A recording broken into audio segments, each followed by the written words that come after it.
Namo Namaha Bhavtam Sarvesham Hartam Swagatam. Welcome back to the channel Sanskrit Sopanam. I hope you're doing great. I'm also good. And moving ahead in our Learning Sanskrit through Gita series, today in this video we'll be starting the 52nd shloka from the second chapter of Bhagavad Gita. Krishna is now directly addressing to Arjuna and he's again repeating that same thing in that same sense, that what is the benefit of working through this under this Karma Yoga philosophy with this right kind of attitude towards work.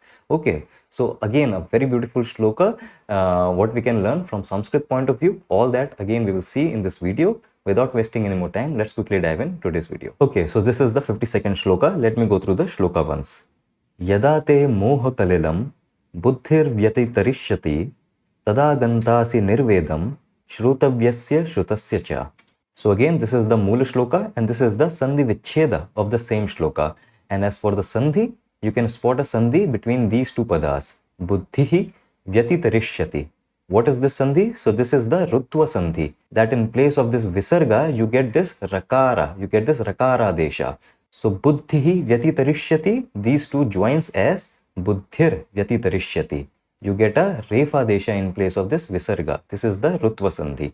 Okay. So that is one Sandhi we can spot, and apart from that, all you can spot is again the Anuswara Sandhi. These Anuswara Sandhis are anyways present in almost all the shlokas. Anuswara Sandhi I spoke about in the previous shloka, so that same Anuswara Sandhi is to be seen here also. Okay. So Sandhi wise again not much happening in this shloka, but again the Sandhi Niyamas and all the word by word breakdown is in the PDF sheet that you can download from the link in the description box for your own self-learning.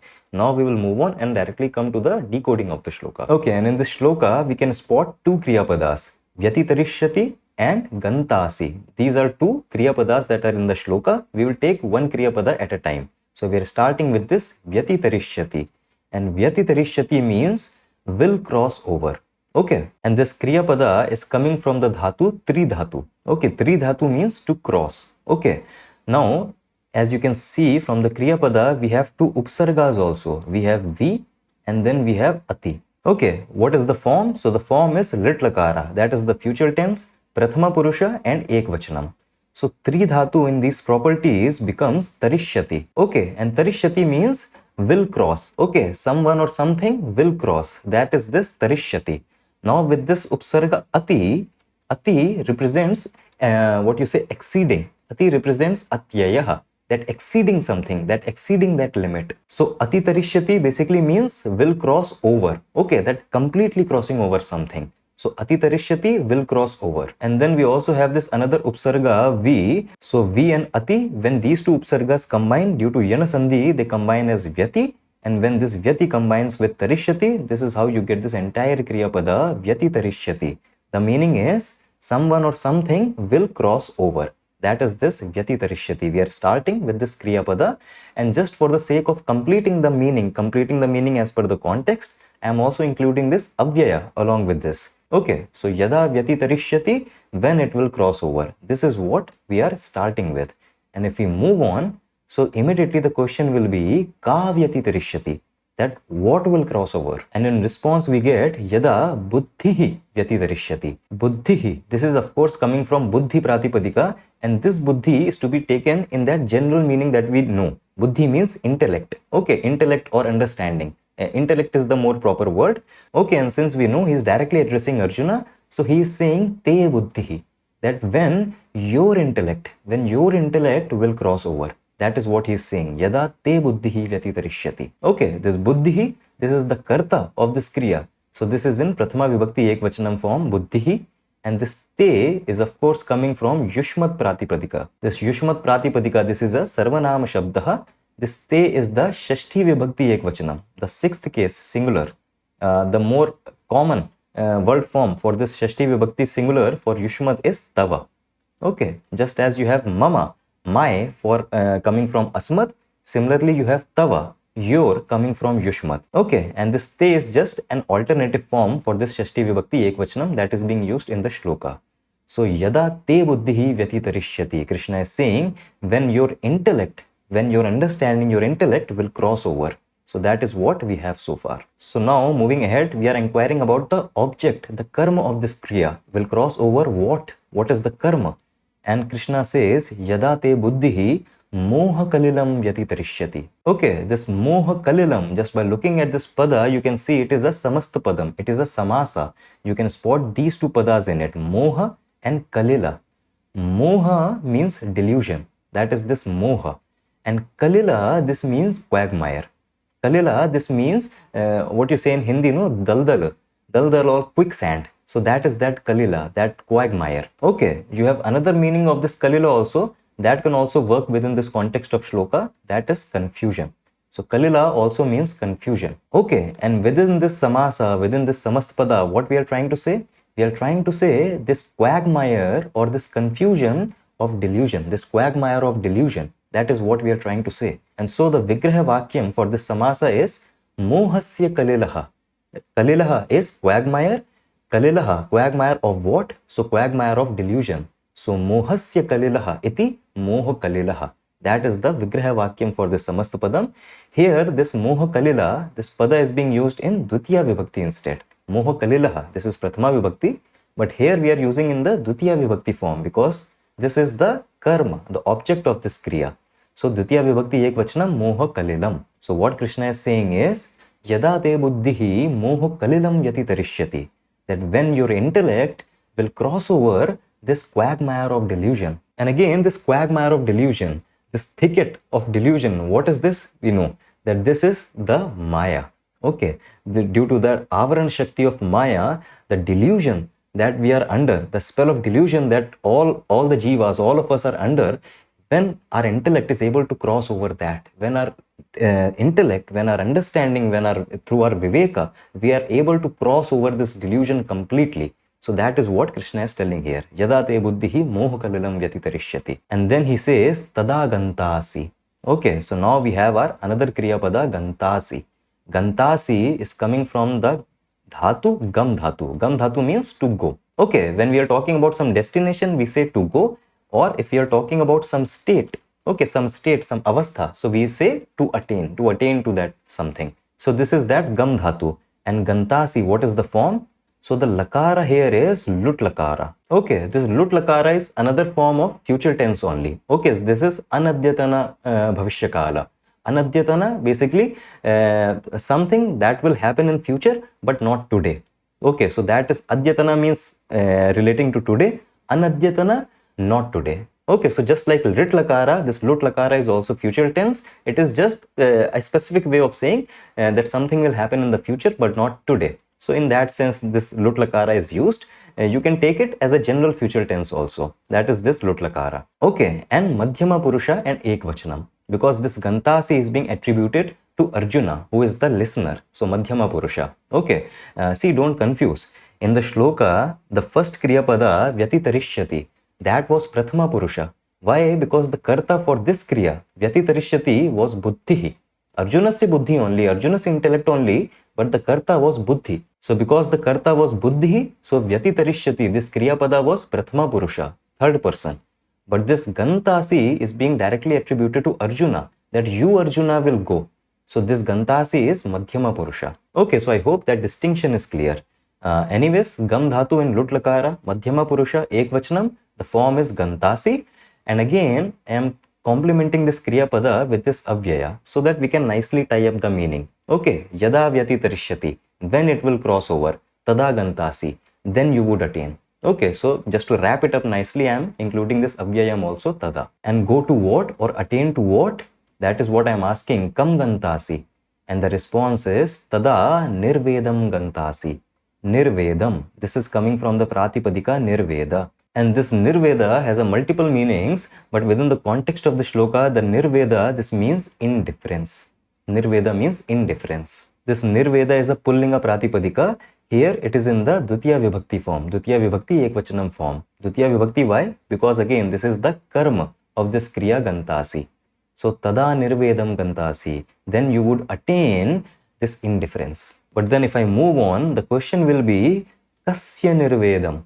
That indifference to what? And in response to this, we have these two padas, shrutasya shrutavyasya cha nirvedam. That the indifference to shruta, that means what is heard, and shrotavya, that which is yet to be heard, or which ought to be heard. Okay, see, both these padas are kridanta, coming from the same dhatu, shru dhatu. Shru dhatu means to hear. Okay, and this first pada, shrutasya, this is formed using ta pratyaya. What does ta pratyaya do? Ta pratyaya creates a past participle. Shru means to hear. Shru plus ta, the pada that you get is shruta, and the shruta means something that is heard. Okay, that is this shruta. And then similarly, you have shru dhatu now modified using tavyat pratyaya. Tavyat pratyaya means something that should be done. So that is that tavyat pratyaya. So shru dhatu modified using tavyat pratyaya, we get this pratipadika shrotavya, that which should be heard, that which is ought to be heard. Okay, that is this shrotavya. Okay, so these are the two pratipadikas, and these are related to this nirveda, the indifference. So indifference to what? Indifference to what is heard. So shruta in Shashti Vibhakti Ekvachanam becomes shrutasya, and indifference to what ought to be heard. So shrotavya in Shashti Vibhakti Ekvachanam becomes shrotavyasya. Okay, so I hope these padas, they are clear. And now let us quickly see the Anvaya along with the Anuvada. So Krishna says, Yada te buddhihi moha kalilam vyatitarishyati, that when your intellect will cross over the quagmire of delusion. Okay, and what is this quagmire of delusion?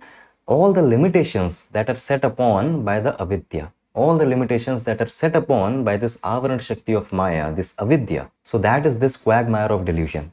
So when your intellect will cross over the quagmire of delusion, that is the limitations set upon by avidya, tadagantasi, then you would attain what? Nirvedam. Then you would attain that profound indifference to shrutasya shrotavya. That is the profound indifference to what is heard and what ought to be heard. That is the full translation of the shloka. Okay, so as you can see, grammatically it's such a easy shloka to understand. But what Krishna is trying to imply here, there are a few things we can talk about. First of all, what is this shruta and shrotavya?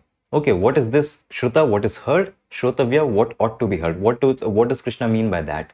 See, very beautifully, Krishna has encompassed all kinds of sense experiences. He is indicating all kinds of sense experiences through these two words, shruta and shrotavya. See, he has only taken example of one sense faculty, that is hearing. That is why he is saying shruta, what is heard, shrotavya, what ought to be heard. But we can very well understand it as what is seen and what ought to be seen. So that is another sense faculty. That we can also understand it like what is tasted and what ought to be tasted. That is the third sense faculty. Then we can also understand it as what is smelt and what ought to be smelt. That is fourth sense faculty. And lastly, what is touched and what ought to be touched. So all the sense faculties, all our five sense faculties, they are covered here. So basically with this shruta and shrotavya, Krishna is indicating all kinds of sense experiences. And why he is saying what is heard and what ought to be heard? Because that is the condition we operate in. See, as long as, because we have to see what in the initial part of shloka, what does he say? He says, Yada te buddhihi moha kalilam vyatitarishyati, that when your intellect will cross over this quagmire, this confusion caused by delusion. What is this delusion? The delusion is that we are a limited self, that we identify with our limited ego, and then we think we are limited and finite being. And as long as we think that we are limited, we are finite, so long we will chase something to make us complete. Okay, as long as we think we are incomplete, we are always going to chase something outside in the external world to help us make complete. And that is why we keep on chasing so many different sense experiences, because our inner nature is true self. Our inner nature is that infinite bliss. But due to this avaran shakti of Maya, this avidya, this quagmire of delusion, because we are stuck in this quagmire of delusion, we think of ourselves as limited being. And that is why we keep chasing on different sense experiences. And each kind of sense experience, it brings a certain joy. Each kind of sense experience, it brings a momentary, a temporary, a passing joy to us. But what does that joy do? That joy, it increases our appetite. And then we want more. And then we want even more. And that is how we get stuck in this loop. We get stuck in this loop of performing work with all these desires and then getting the karma back, and due to that chain of karma, we get born to this cycle of life and death. So that is this quagmire of delusion. And the core reason is this understanding that we are limited being. And that is why Krishna is saying, Yada te moha kalilam vyatitarishyati, that when our understanding, it can cross over this quagmire of delusion, and then we are able to see that, okay, our true nature is true self. And then once we can identify with our true self, then what is heard and what ought to be heard, whatever is experienced and what we think we need to experience, all that becomes a null point. Because then there is no need to chase anything outside. Because the moment we identify ourselves with our true nature, with our true self, then we know that we are that infinite bliss. We are in fact that Satchidananda Rupa. So the moment we identify this, then what else remains to be seen? Okay, but as long as we are this limited being, we either keep on reliving our past, we either keep on reliving our memories, that is what is heard, what is experienced, that is our memory, or we keep on living in the anxiety, in the anticipation of, oh, I have to get that, oh, I have to experience that, what ought to be heard. Okay, so see how beautiful, just by using this Shrutasya Shrotavyasya, how beautifully he has encompassed all the sense experiences. And that nirveda, that indifference, it is not an indifference that, oh, I don't care. It is not an indifference that makes us sadistic. It is not an indifference that makes us pessimistic.